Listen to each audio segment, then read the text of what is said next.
How to change phone number in your Microsoft account. For that, first of all, open any browser you have on your device, then on the searching bar search for Microsoft. Then open your Microsoft official account and make sure that you have logged into it. Then there you will see your name on the top left corner. Simply tap on it.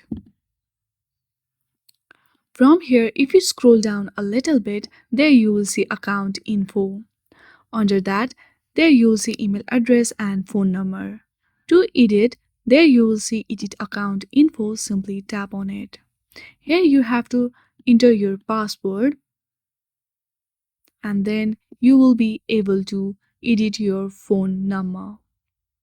In this way, you can easily add your phone number and edit it. I hope you like this video. If you like this video, then please do not forget to like and subscribe to our channel. Thank you for watching.